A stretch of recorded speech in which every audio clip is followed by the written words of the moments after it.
Right, good morning, everybody. Welcome to Charlton Live, sponsored by PSF Steel Limited. My name is Louis Mendez. Hope you guys are okay on your Sunday morning as you join us for today's free therapy session after yesterday's 5-1 home defeat against Southampton at the Valley. The Addicts 4-0 down after just 22 minutes.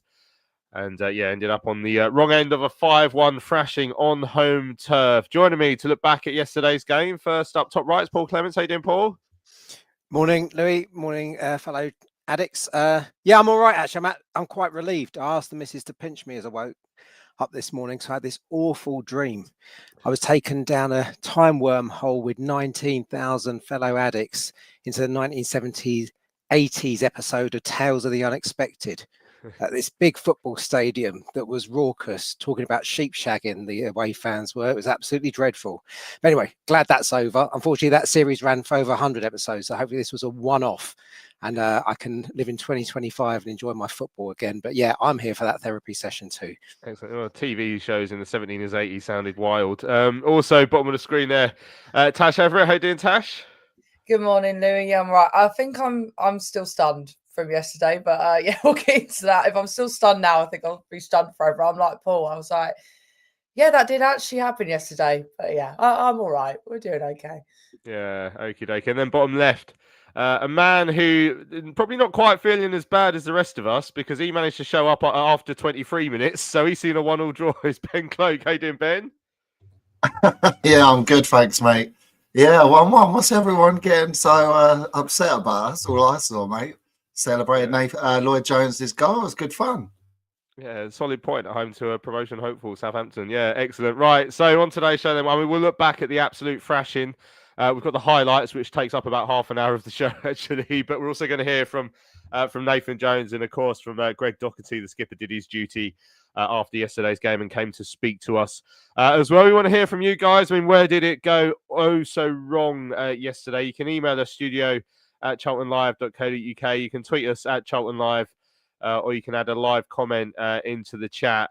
Sam was the first one in there, said it was a massive reality check. The performance was not good. Let us know, your thoughts on yesterday's game. Like I say, stick a comment in the live chat. How do we come back from that? Obviously, that was a really, really bad day now at the Valley. So, let us know your thoughts. Paul, before we hear the goals, I mean, I fancied us going into yesterday's game, but we could lose any game in the Championship. That's possible, but I didn't see us losing many games like that this season. And to be 4-0 down after 22 minutes, I did not see that coming whatsoever. But it could have literally, they could have been 2-0 up before they even scored their first. It could have been more. It was an absolute pasting at the Valley yesterday. Yeah, it was a bit of a shocker, and I didn't see it coming too either. I thought we might have actually got a point out of yesterday just because Southampton, since Steele has left the club, seem to have picked up a little bit. So having had back-to-back wins, I was a bit wary of it, but I didn't expect to see the pasting that we witnessed yesterday. That said, when you start the game so passively, you know that you're going to be on the back foot, and that's what it was like in that first 10 minutes. And so we can unpack quite a lot from yesterday, I think, throughout today's show. There were a series of things going on there. Like, I mean, I just don't know how you can go 1, 2, nothing happened, 3, nothing happened, 4 goals down before something happens, because I don't know about any of you or any of our listeners, but you just could see that we were so under the cosh in terms of how aggressively and front-footed Southampton were playing, whilst we were trying to deploy a high press by the looks of it, quite high up the pitch, which totally exposed us with the sort of talents that Armstrong and Cienza and players and Azaz are. So yeah, it was really tough to watch, but I have a strong inkling that we won't see too many more like that, just because the quality that was on display from Southampton and consistently throughout the game, I think there are very few teams that possess that, quite frankly. Coventry are in such a rich vein, so fair enough that they've got a lot about them. But bar those two, I think will be in most of the other games. And this is an opportunity probably to reset the psychology, maybe we were getting too comfortable with where we were in the table. So yeah, as I say, interested to unpack it further throughout the show.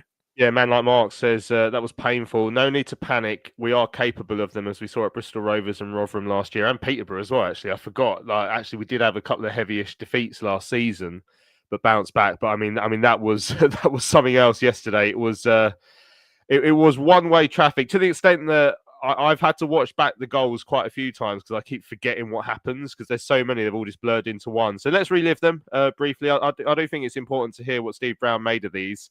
So these are the goals from yesterday's game on Charlton TV. Brownie was alongside Greg Stubley and Terry Smith. And towards the penalty area, into the penalty area, ball back across. Manning comes and Manning scores.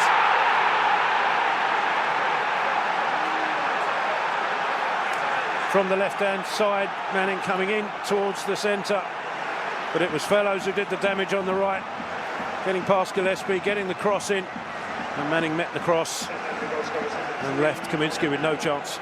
Yeah, it's been coming. They've had 3 or 4 attempts down our right-hand side, on their right-hand side at our left. We haven't got near it, and there's a player just more determined to win that header than our defenders. Inside, he's on a run, Cienza. It's quick, and past Docherty. Ball across and into the middle to Armstrong. Armstrong goes past one and drills it home to give the visitors a 2-0 lead.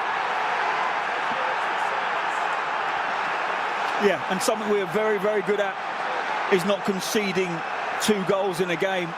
And at the moment, we look so loose all across the pitch, giving balls away at the top end and not competing in the centre. That's the first time I can remember a left-sider dropping in and dribbling past 2 or 3 people. Armstrong getting 2 bites of the cherry. He's come short again. And he sees the run of Janda, and he's found Janda with a pass through. And Janda's into the penalty area and makes it 3.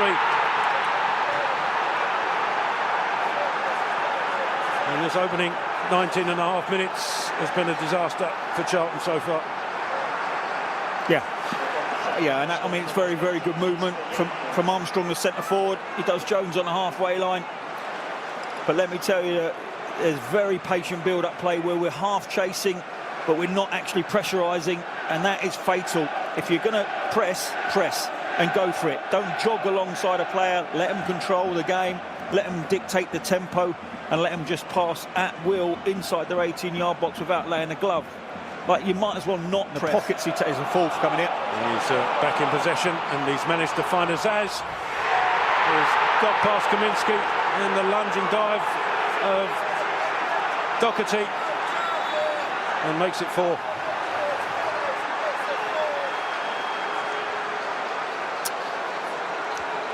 It's a devastating. I mean, this is an 8-minute spell. 4 goals in 8 minutes. And the worrying thing is, it's straight down the centre of the pitch. But we're just not laying a glove on anyone. You know, we're half pretending to press, we're half pretending to get tight to people, but we're jogging. Do so, Fellows on the outside now. Low ball takes a deflection, and Azaz will convert. Southampton have a 5th. Right on the goal line, Azaz has a simple tap in. Charlton asking for offside. And this horror of a first half just gets worse. Yeah, look, we can keep repeating ourselves. It's too easy, isn't it? In terms of little drive at pace, little step over, 3 yards off, whipped it across the goal line to the far post, and it's a simple connection to make it 5. He swings it in towards the far post. Jones with the header, and they can. Jones gives Charlton a goal, gives the home fans something to celebrate. Yeah. It's a decent delivery from Carey. It's in swinging right across the 6-yard line. Jones loses his man, and it's actually a free header. But he's still got a lot to do in terms of, you've got to keep your eye on that ball, meet it at the right pace, with the right timing, and you've got to direct it towards that goal, and it's a good header. But even his celebrations tell you the story of the day, which is no celebration. There we go. Lloyd Jones' first goal of the season, so it wasn't all bad news, was it? But yeah, pretty humbling day yesterday in SE7.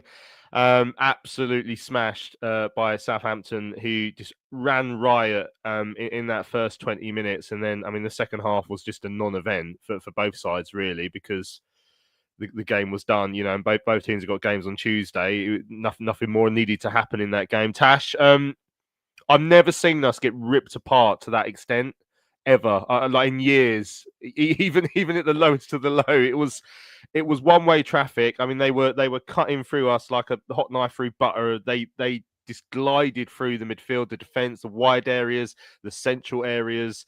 They were in our penalty box. You know, we've been speaking recently about how teams don't get in our penalty box. They could have set up camp in there, and like it was bizarre. It was absolute annihilation at home, and something that I'm not used to under Nathan Jones and his side. That, I mean, this has to be a one-off, surely, but in order to make sure it's a one-off, I'm sure Nathan and the side will be looking at what went wrong yesterday and making sure that it doesn't happen again.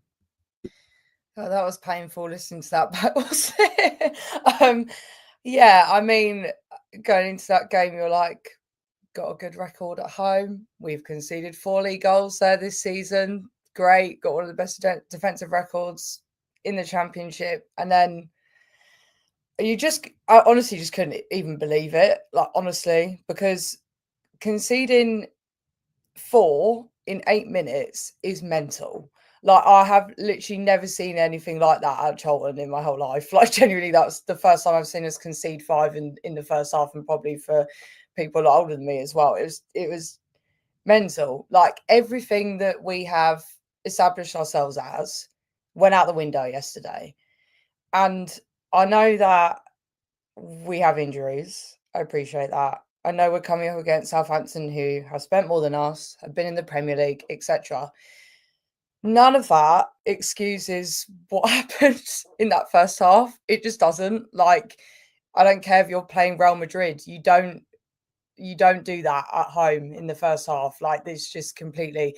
And, you know, I'll counter that with being, you know, we've had a great season and we probably were going to get a pace in at some point.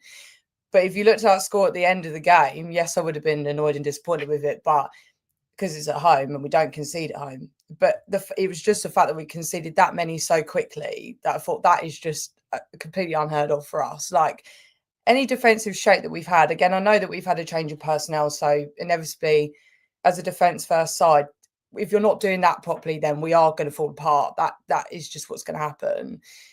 But the fact that we left them so much space was insane. Like, pressing man for man and against a team like that, as soon as you realise in the first 10 minutes as you said, Louis, there should have been 2 up already by the time that they scored. Like, I don't understand why there was no change. And I'm not just blaming this on Jones, because I think the players have got to look at themselves as well, which they admit, like Docherty admits himself. But I just don't understand for life of me why we just allowed it to happen again and again and again. And there was just no one disrupting. Like, there's no disruption in midfield at all. Like, Hernandez and Gillespie, I know they're not used to playing that position, so I totally get that.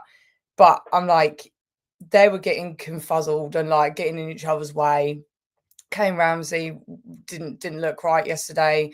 Like, you know, even people having a go at Kaminsky, which, to be honest, if we didn't have Kaminsky yesterday, it would have been more. So I'm very reluctant to put any criticism on him, because it could have been 6 or 7. Yeah, I was just a bit speechless, to be honest. I mean, then second half, it was very much a case of, to be fair, literally just game management at that point, damage control, don't concede anymore. And as you said, like, we've got 2 games coming up thick and fast against difficult opponents, as we do every week in the Championship. So it was the right thing to take those players off and put Anderson and Berry and all those people that we've not seen at home this season. But yeah, just completely bizarre. Everything that I've associated with the Nathan Jones team has just disappeared yesterday, and I can't put a finger on it. I mean, I think you do have to look at Southampton and say, yes, they're a good side. Yes, they spent a lot of money. They've got more quality than us in their squad. And I don't know what the hell was going on with Will still there, but clearly they are in a very much a false position. Like, they will be up there at the end of the season. I said that from the beginning. I don't think that, you know, we should discount that. But yeah, I'm just confused. I don't understand why we went into that game in the way we did yesterday. I think as soon as we conceded at least 2, we should have done something, but we waited until 4. I just don't get it. But yeah, still confused if you couldn't tell. Yeah, no, I mean, as you mentioned there, Mark says as well, four goals conceded at home all season, and then 4 goals in, was it 8 minutes, 12 minutes, whatever it was, outrageous. Like you don't expect that. I mean, even when we've played the good sides this season, Ben, the ones that can ping it around nice, like, you know, I keep thinking back to that Ipswich game where in that first half I was sort of mesmerised by how well they play the ball about, but we didn't give up chances in that game. You know, we find a way to make sure that doesn't happen. And I know that there's personnel issues at the moment. That's clear. We've got players out. There's no Bree yesterday as well because he couldn't play against his club. But even then, I just don't expect what we saw. And obviously, Ben, yeah, I mean, you've had to watch back the highlights because you made the mistake. Normally, when you turn up to a game 20 minutes late, you'd see a 0-0, not a 4-0. So, but obviously, you look back at it, and the goals that we conceded. I mean, the way that Cienza was cutting through us was outrageous. The defending for the first one was bizarre. I mean, the header at the far post from Manning, it looks like he sort of ran off Apter. Ramsey was sort of there and didn't see him as well. But even before the cross comes in on the far side, I urge you to watch this one back because it's one of the more bizarre things I've ever seen. But I can't remember who's out there sort of harrying him. But then Hernandez comes out to harry the cross maker as well. But he runs past him. It's really weird. He like runs beyond him, like anywhere near where the cross is. I don't know if there was someone on the overlap he was more worried about or something. It was very strange. But just the sort of defensive mistakes yesterday or lapses in concentration that we were making and being cut through in our shape, Ben, which isn't what happens to us, it was out of character. And yeah, Armstrong, you know, his movement superb, dragged us out of position. We didn't know if we were coming or going at times, but it just looked so odd. It was literally like a training session in that 25 minutes at the start of the game. Yeah, it was so uncharacteristic, wasn't it?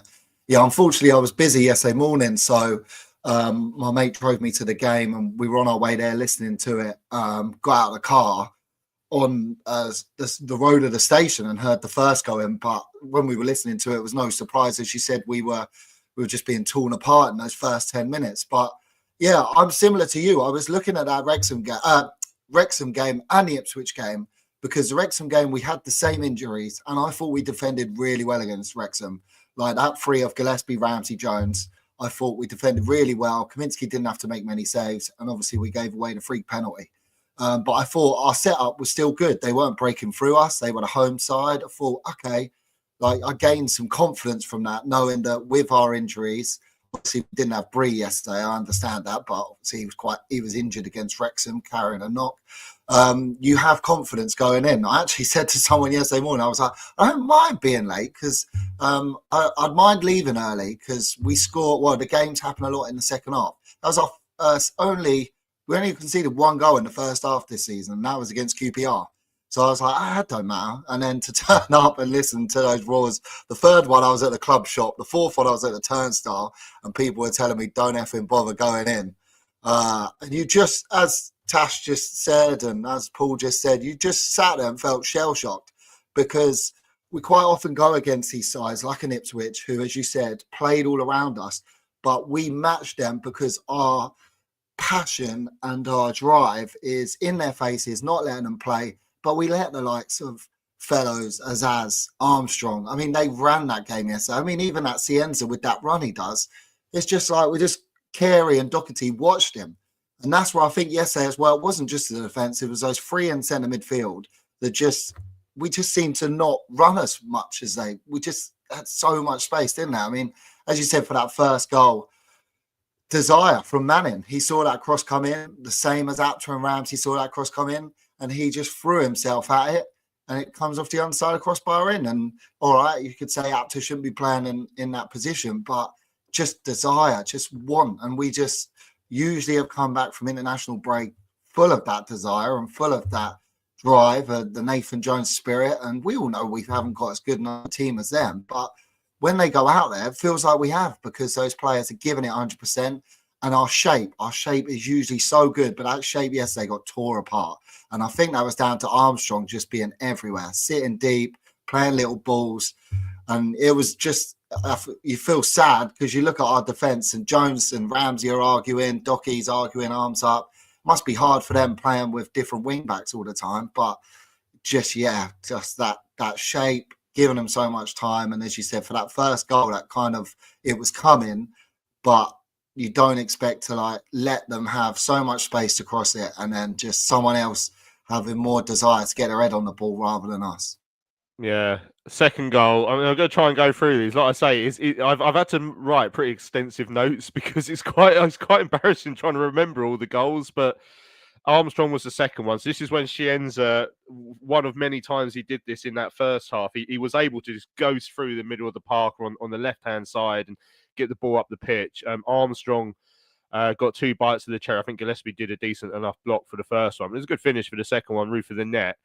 The third one as well. This is another one where I think it was Armstrong who came deep and turned it around the corner. I mean, it's superb striker play, but to see Kasper Janda just get away from, I think it was Carey chasing him back. It was just a foot race, really, and it was just like we were so exposed by that one pass and then one run from the midfield. And I mean, Paul, can you remember too often seeing players go through one-on-one against us? That's not what we're set up to allow happen. We don't let that happen. So it was quite unnerving to see it yesterday. Yeah, no, we haven't seen much of that. But I think that Tonda Eka had done his homework on us, probably recognised where our weaker areas were, and he played a 3-4-2-1 and put so much pressure when they were deciding to press, particularly on that left-hand side, but encouraged the front three to drop, which then gave the overload in midfield, and we couldn't handle it because they had enough energy and pace about them that you could have players running beyond our players. And I think there were points where, quite genuinely, despite the fact we're playing man-to-man, because their movement, our players lost sight of who to pick up. There was at least one example where Gillespie dragged himself more toward the centre of the pitch and left, I think that may have been the fourth goal, loads of space down that left-hand side. And it was because it was the ill-disciplined people at that point were panicking. And I think they were recognizing that the shape wasn't working. And that's what goes back to one of the first points that I was making in terms of the goal count increasing and there not being a change, there not being a recognition that our formation as was, let alone person. I mean, it is personnel, but I felt it was more the formation. We're playing those three up front and allowing them to drop to overrun us in midfield. That's what really needed sorting. We should have abandoned that formation sooner and should have realised that we were at real risk down in the wing back areas and probably gone to a flat back 4 or a flatter 5 if need be or whatever was necessary. But we just didn't move for whatever reason. And I can only put it down to, and fair play to, we've had such a good start to the season. I'd imagine at 1 or 2 down, Nathan was stood there thinking, look, they're not going to do that again. That was really good play. They're not going to do that again. We're a good side. I've got faith in my players. But unfortunately, it just didn't click. And I just want to return to that passive point that I made first up as well. I think that we just, as alongside their running, they're playing their formation, when you've got half-hearted challenges going in within the first 5 minutes, and again, sorry to bring him up, but Maka, I think, made 2 of those, just like a leg out, stick a leg out, no contact whatsoever. You're going to give the impetus to the opposition. Second half, we started to get into them a bit and left a boot on an ankle or whatever, and we picked up a series of yellow cards. But we needed some of that in the first half. We needed to let them know that we were there from the outset. Just give them knowledge that we got 11 players on the pitch that really wanted it. And so I think it was the combination of all those things that led to as much damage as we saw yesterday. Yeah, Finazaz got the 4th, so that was just 8 minutes after the first, where he ended up, I think he got in behind Docherty, went round the goalkeeper. The 5th one was just before half-time. Fellows cross, fast stick for Azaz, and then, as we've mentioned, Lloyd Jones got the header back. Pete says, I might be an outlier here, but I've said for a while that we will get stuffed. It's the Championship and play against real quality. We have to reset and use this as a reality check and get back to basics. He also added that unsure if my daughter's team talk didn't do the business. So Pete's daughter Isla was one of the mascots yesterday, and I did send him a cheeky text about half an hour in saying what on earth did she do to get into the players' heads, because she has ruined this for us. But yeah, the team news before. So we knew there were players out. We know there's injuries. We know there's no Bree. So Apter and Hernandez played at wing back. Doc came back in. Leeburn came back in. And to be fair to Leeburn, in that second half, I thought he really battled in. You know, there was a couple of moments where we just considering the game state at that point, we just needed someone to just show a bit of fight, and Leeburn certainly did that, because that's what we're used to from the side, and that I did appreciate that, to be fair, in the second half, although he didn't get a sniff anywhere near goal, of course. But yeah, the wing backs, Apter, Hernandez. Away at Wrexham, Nathan said that would be too attacking for a home game. I guess sometimes it's a different story, Tash, but. You know, I do ask Nathan if, having made that change after the fourth goal, if in hindsight, you know, do you think there's anything else you could have done? But he says there's nothing else we could have done. So I guess the argument is, well, if you've done something after 4-0 and bought Rankin Costello on, then arguably there is something you could have done. You could have started like that. But it's very, very easy for me to ask that in hindsight, and you know, not when I've got to be the man to pick the team. So. You know, in hindsight, was that too attacking, or did it just not work? I mean, I'm not sure. Would you have done something differently? Very, very easy again to say that when we're 4-0 down after 20 minutes. Yeah, agreed. Yeah, looking at it now, obviously I would have done something differently because we lost 5-1.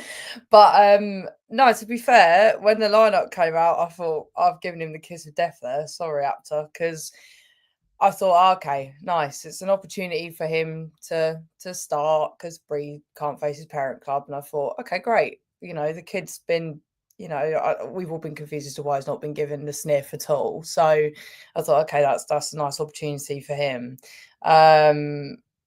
Obviously, at the beginning of the season, he was playing in that role. So there wasn't really a reason for me to go, no, don't think that's a good idea. However, as the game went on, bless him, it wasn't working. It wasn't just him, by the way. Like, it wasn't working on the other side either.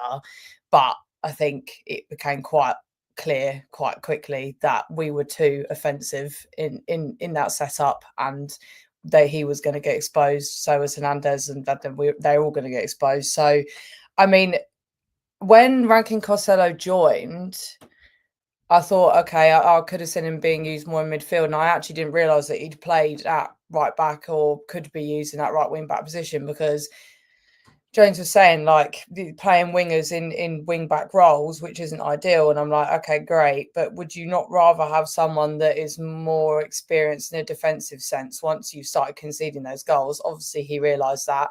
And to be fair, I think those goals were literally coming thick and fast. So, you know, in an 8-minute spell, whatever it was. So in his defence, he's probably like just as stunned as we are, in the sense of like, God, I've really got to do something quickly.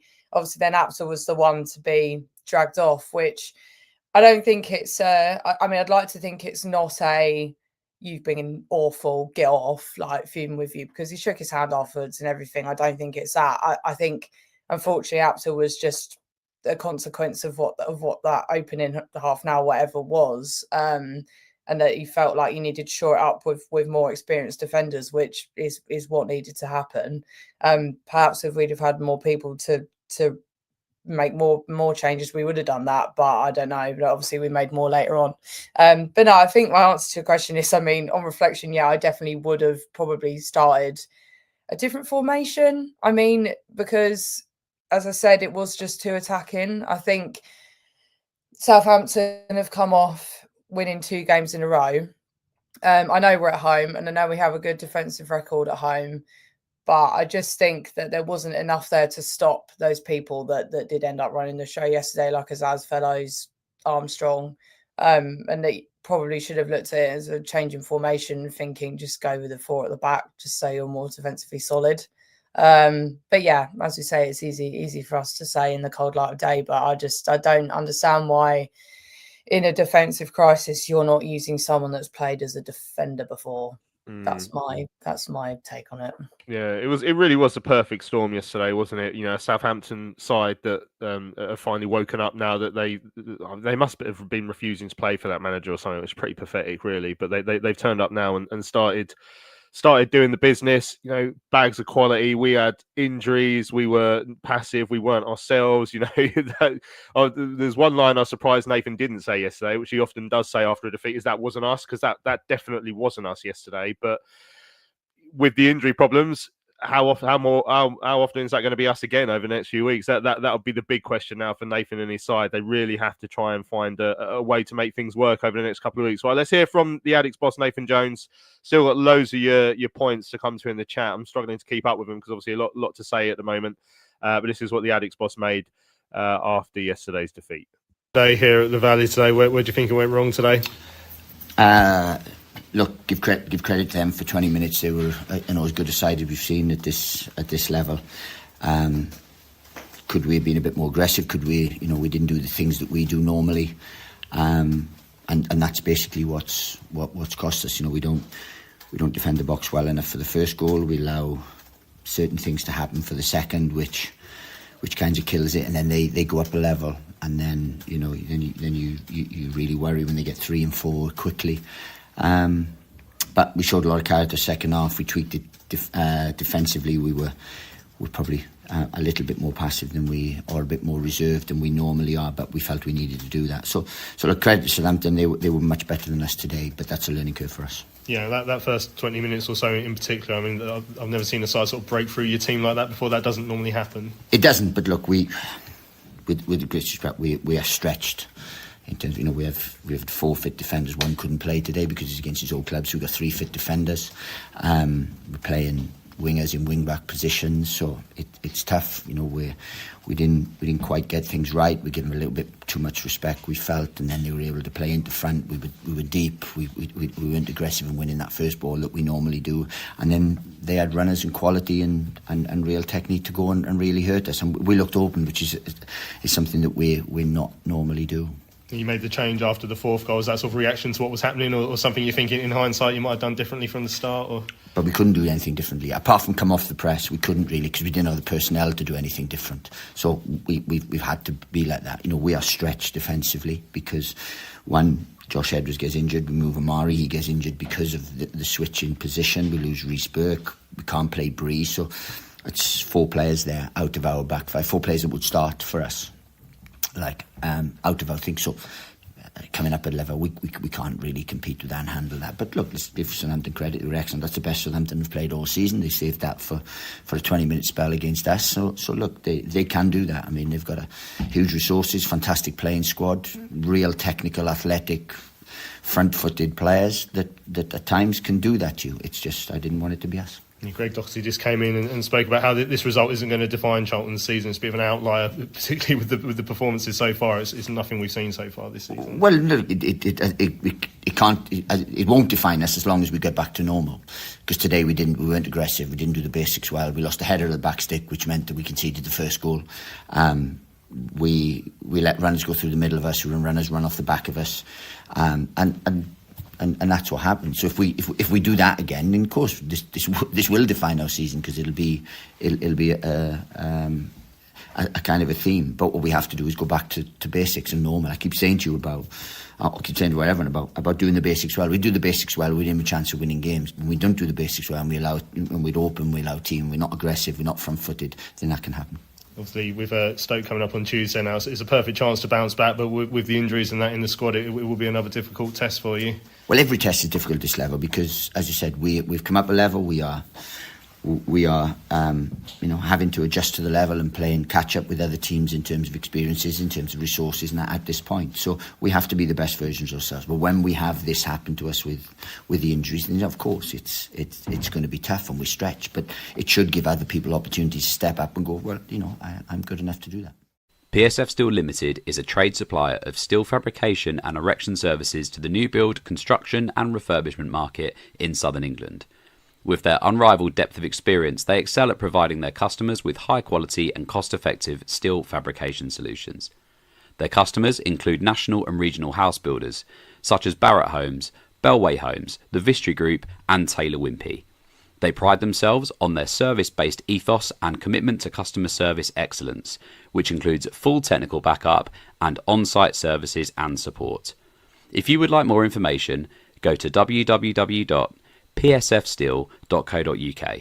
That's www.psfsteel.co.uk. Hello fellow addicts, I'm so excited to tell you all about our micropub, the River Ale House. The River Ale House is based in East Greenwich. It has 6 Pub of the Year awards, an ever-changing selection of amazing beer. It's owned by Charlton fans, walkable to the ground in just 20 minutes with buses that go direct to the Valley too.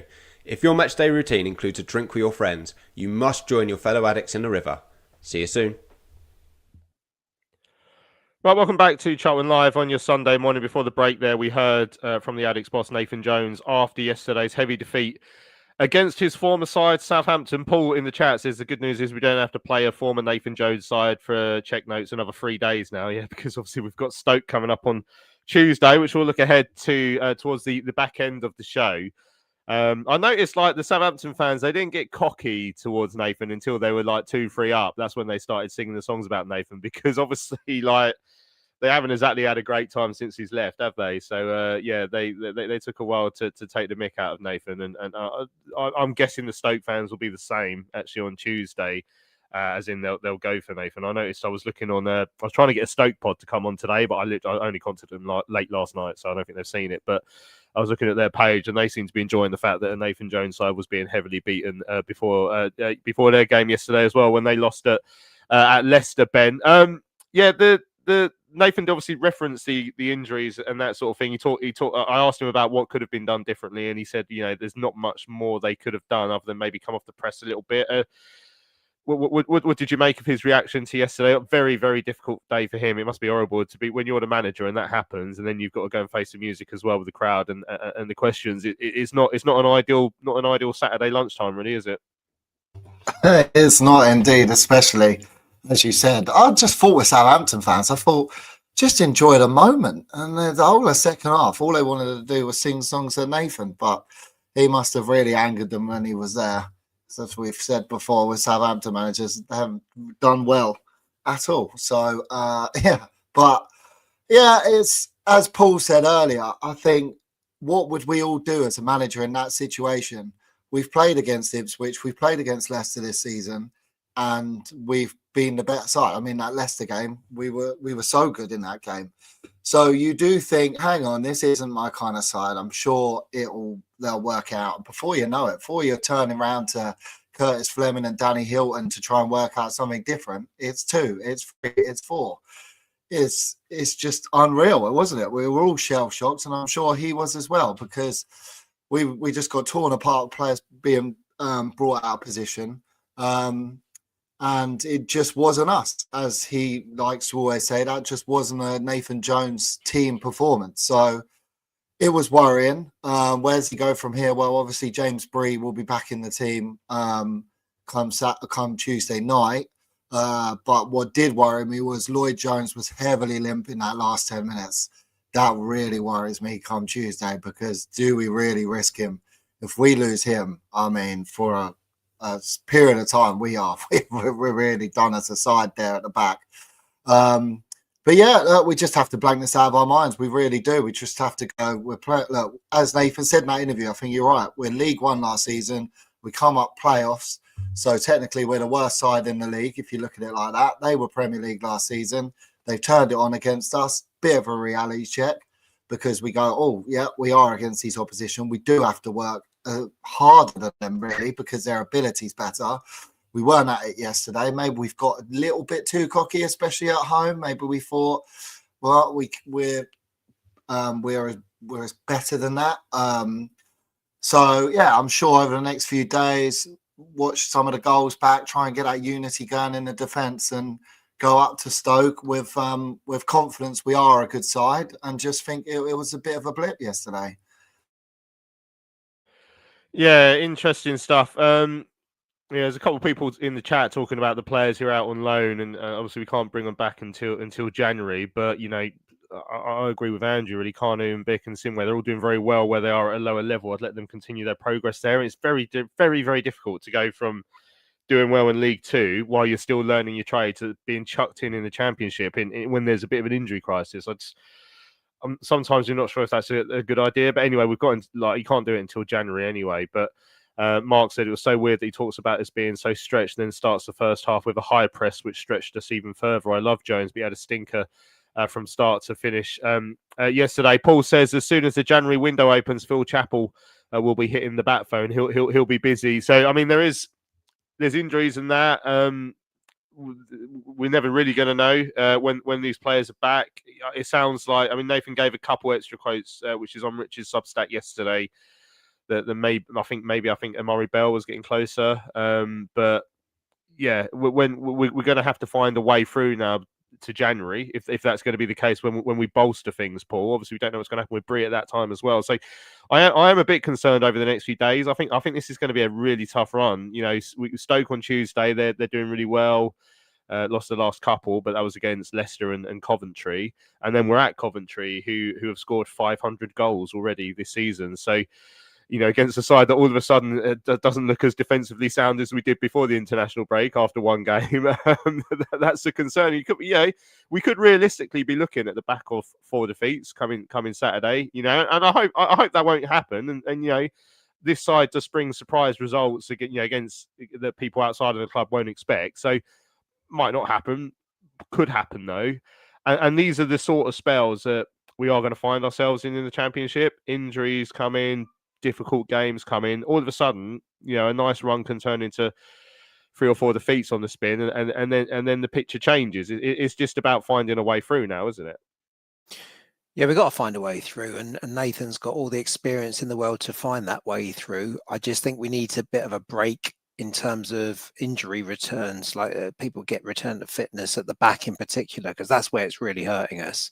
I mean, we've still got a few options up front, but as Ben's just referenced, if Jones is out on Tuesday, and he might need to be rested because he really was struggling for that last 5 to 8 minutes.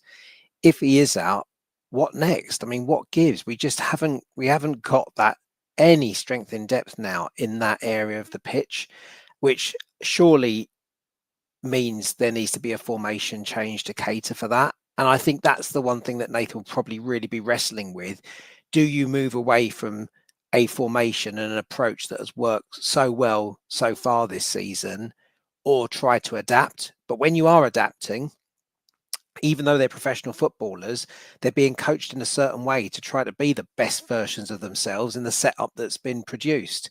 And so despite the fact they're professionals, if they're asked to change formation, whatever, getting all the instructions and the know-how to a 4-2-3-1 or a 4-4-2 box or whatever, that all has to be taken on board. And I'm just not sure between now and Tuesday whether or not there's enough time to drill all of that into them.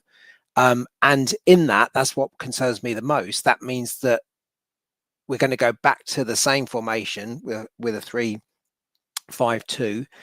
And is Bree fit? I mean, he never gives away what the fitness levels of our players are.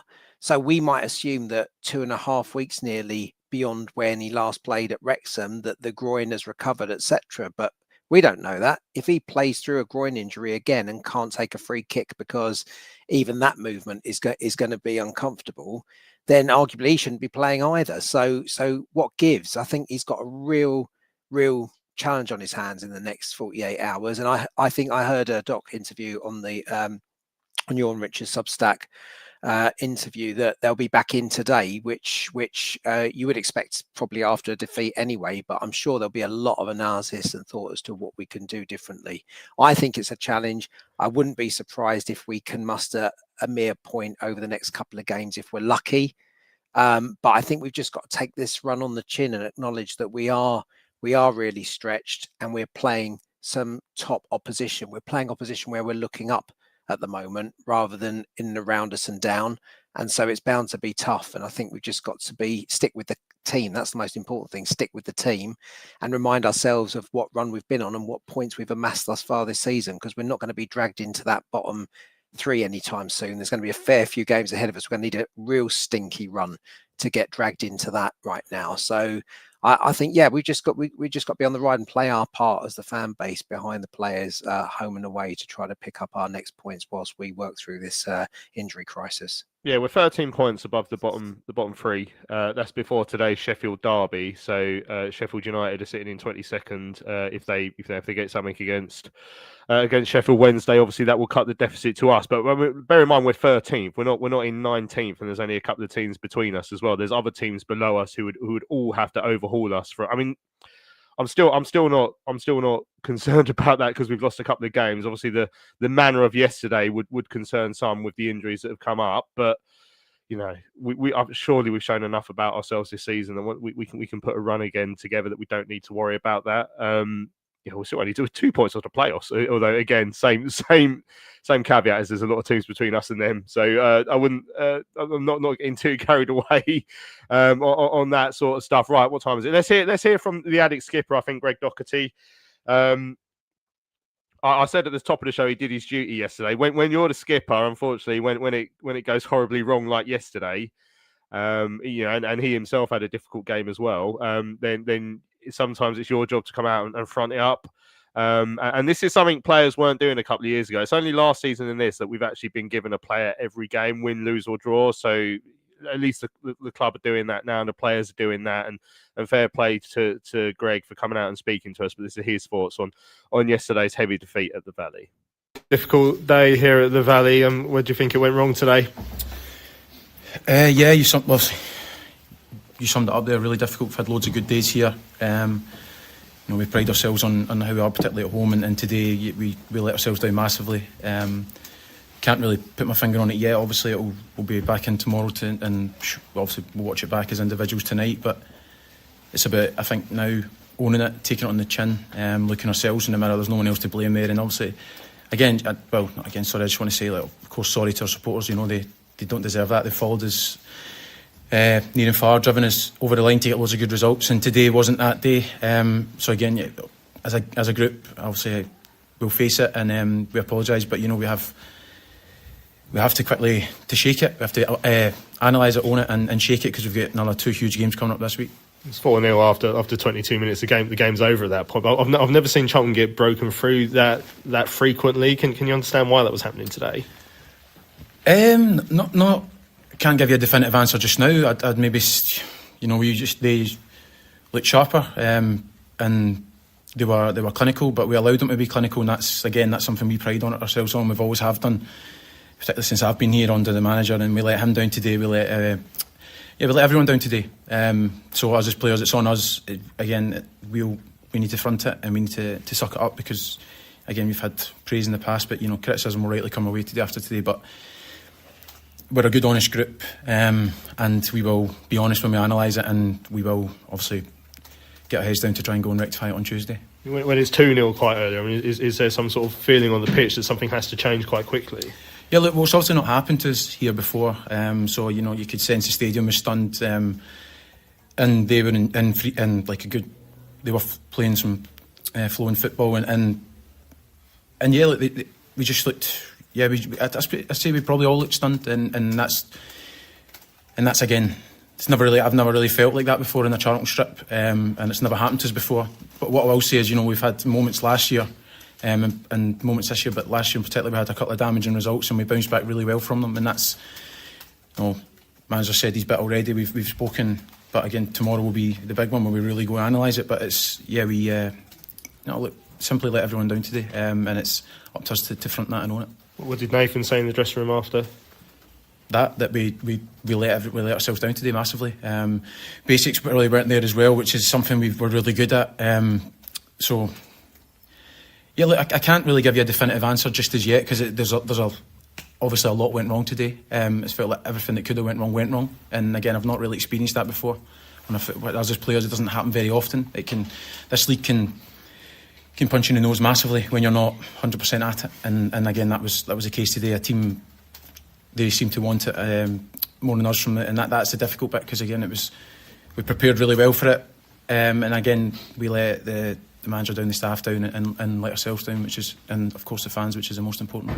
See, Rob Apter got a start today and had to come off quite early. As captain, do you have a role in sort of looking after his mentality when something like that happens? Yeah, really difficult for Rob. Obviously, like it's again, he's probably most of the time. Again, today he was playing a lot deeper than he wants to be, just because of the way the game was going. And you know, again, I can't say if Rob had a definitive role in what went on, but he's obviously had to come off it. But we'll get round him again. We are a good group, and I can sit here and say all these things. Like we will absolutely win this result. And Tuesday will be. You'll see a different team that wants to come out fighting, and the team that you've seen so often. And we'll front it, and we'll deal with it, and we'll get better from it, and that's all we can do in this moment. And again, is apologise as well to the people that came. But what I will say is thank you for the. You know, I could feel it second half. It was still the support was there, which is huge. You know, we've come a long way, but days like today are sore ones, no doubt about it. The way you can't just go home and forget about what happened. It'll be a really sore one. It'll linger tonight, but tomorrow we'll be back in to quickly to work towards Tuesday and put it right. Yeah, Tuesday night away at Stoke has sort of become a byline for a difficult away game, but it's the perfect opportunity to try and go and redeem yourselves after today. Yeah, a game like today won't define our season. You know, again, people that have watched us for a long time know that doesn't happen often to us, or that a game like that, particularly the first half, doesn't happen to us as a team. You know, teams can be dominant, teams can have spells, but to be 5-0 down at one point is something that, you know, is really hard to take. And again, you want a good game to come quickly around the corner, and that's what we've got now. We've got a tough game, really tough game, a team in a good moment as well. But I think again that the overriding message for us in the dressing room is that, you know, this can't define our season. It won't define our season. We'll take it on the chin. We'll own it. We'll front it, and we'll be better for it. And I can see all these things just now. And we weren't good enough today. Simple as that. And us as players, sometimes, you know, you need to take the responsibility, and that will be on us today. There we go. That's the skipper, Greg Docherty, chatting to me after yesterday's heavy defeat against Southampton at the Valley. Like I say, fronted up, I guess. And you know, now they've got to go and put it right on Tuesday. Ed says, yeah, fair play, Greg. Very well fronted up, good leadership. And I do think he speaks well. But obviously, you know, he was one of many players yesterday who was struggling on the pitch. I think all of them pretty much. You know, particularly midfield and defensive yesterday. It was just, you know, they'll be analysing that today, and they'll be trying to make sure it doesn't happen on Tuesday night at Stoke. I'll just touch on a couple of the emails. We've got loads of emails that have come in, actually, which is pretty standard after a big defeat like that, unfortunately. But McSquare said it was a proverbial case of saints versus sinners. We decided not to show up yesterday. So much for the international break, giving us time to regroup. We weren't at the races. Let's hope it was a one-off. But that performance was totally unacceptable. Perhaps it is also now clear to see why Apter has been left out of the side for so long. He being hauled off halfway through the first half speaks for himself. Brian, pointing out, so last time we let in 5 at home was in 2008. Weirdly, on the same date, the 22nd of November, 5-2 defeat against Sheffield United, which was Pardew's last game in charge. I remember I was down in Canterbury for the weekend, but popped back for the game. But he'd already been sacked by the time I got back to Canterbury, which was quite funny. McSquared also said if it was a boxing match, the ref would have stopped it or thrown the towel would have been thrown in. Phil says it was a bad day at the office. We need to move on, but the next 2 games are tough with the injuries we've got, and the players playing out of position is always going to be difficult. Our style of play makes it difficult for the forwards to score. Tyrese Campbell is not a striker, and Apter Hernandez are both not wing backs. Leeburn is not good at closing down. We need players back from injury. And we also need the January window. Ray says for future games, if we come up against a number 9 like Adam Armstrong who drops into midfield, we need someone who works on picking him up. There didn't seem to be a plan to deal with him. And then Richard says, been a good start to the season, so we don't need to overreact. But yesterday's lessons are don't play wingers as fullbacks. I understand Nathan Jones wants the system, but sometimes injuries prevent it, so we have to have a plan B. Right, Tash, Tuesday, Stoke, difficult game. I think they're 3rd in the division. Like I said, they've lost their last couple now, but they've got Mark Robbins, who's an excellent manager. They've got the meanest defence in the Championship, which, as a side that on the whole hasn't been scoring enough goals, is not what you want to hear.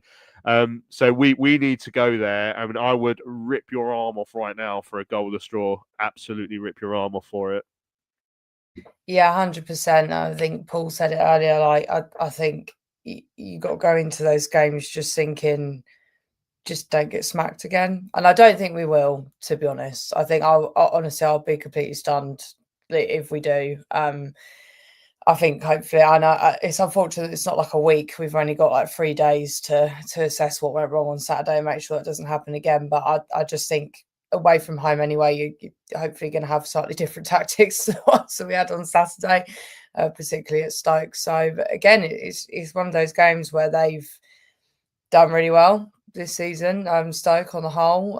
But every game is different as we've come to realise. So, but yeah, I think I agree. I'd very much be happy with a point at Stoke, and then obviously got to move on pretty quickly after that to Cov. So I think the main thing for me at the moment, and what I was thinking yesterday, is I just don't want the confidence to get sucked out of anyone, of the players, of the fan base. I think, as we said, we know that this squad has so much more to go. Like, we are missing so many people. We've been missing people from the beginning. We've been missing Godden from the beginning.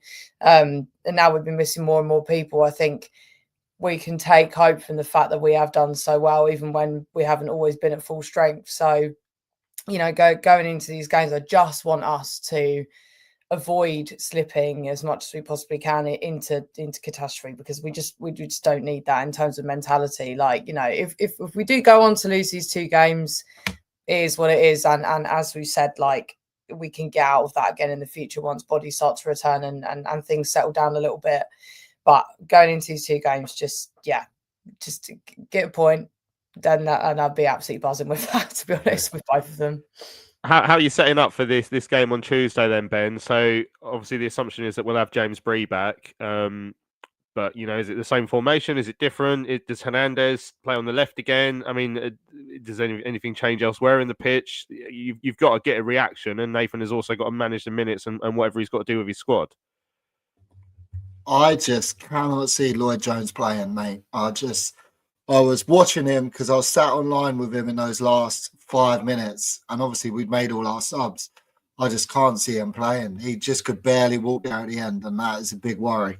Or do you painkiller him up and send him out there to then obviously have a game on Saturday? It's just, that really worries me. I think if he is fit, you go James Bree obviously at right wing back again. Is he going to be fit, as Paul just said, because of his groin injury? Will he be back in it? Hernandez is a tricky one. I actually thought him and Liban linked quite well at times. I thought Liban had a great game yesterday, and if you look at FOTMob and Flash Score, they gave him as high a score as some as the Southampton players. I thought his hold-up play and his link-up play was quite good yesterday. I know he doesn't sprint at players like Charlie Kelman does or Matty Godden does, but I thought he did all right. Do you know what? I'd maybe bring in Luke Berry. I think he's been quite harshly done by. I thought Doc had a terrible game yesterday. I thought Connor Coventry had a terrible game yesterday. Sonny Carey shot enough over the bar. And I think when Berry's come on this season, he's looked good, scored a couple of goals. I would honestly start with him on, like, freshen up a little bit like that. I wouldn't start Croy Anderson, but it's tricky, isn't it? You don't want to ruin Rob Apter anymore, but in that centre of the park, I'd definitely mix it up with maybe starting a Nibs and a Berry, seeing what they're like. But I think defensively, mate, we just don't have a clue, do we? I mean, we badly miss Amari Bell. I think he's such a good player in that position for us. He's got such a cool head, and I think he kind of calms the rest of the defence. But yeah, as I said, I can't see Lloyd playing, to be honest with you. If he does, brilliant, and he's okay, but let's not destroy the man. He had injuries last season as well. Yeah, and we can't afford to lose him. Just looking at some of the people in the chat. Mark saying TC, Jones, Ramsey, Macabree, put Fuller in behind Alafe. That looked quite good against Wrexham. Spam says Berry and Fuller, mix of experience and youth. Mark says, come on, Benji. Leeburn offered nothing yesterday. Couldn't play a 5-yard pass, couldn't head. He is awful. See, I thought he put himself about a little bit. But anyway, I think let's get out of here because we're all too miserable. Let's hope that we can bounce back on Tuesday night against Stoke. Another difficult game for the lads. Right, thanks for everyone who's joined us live on the show this morning. Don't forget to check out our merch store, charltonlive.ac.com, if you want a Charlton Live mug for Christmas. Don't forget to subscribe to our YouTube channel as well, and wherever you see the pod, so you never miss another show. Right, Paul, Tash, and Ben, thanks for your time this morning. Thanks, Cheers, Louis, and Safe journeys for those travelling up the Stoke on Yeah. Tuesday. Thanks Cheers. for therapy. Yeah, lovely stuff. Right, I'm Louis Mendes. This has been Charlton Live, sponsored by PSF Steel Limited. We'll be back on Thursday to look back at the Stoke game and ahead to the trip up to Coventry. We'll see you then.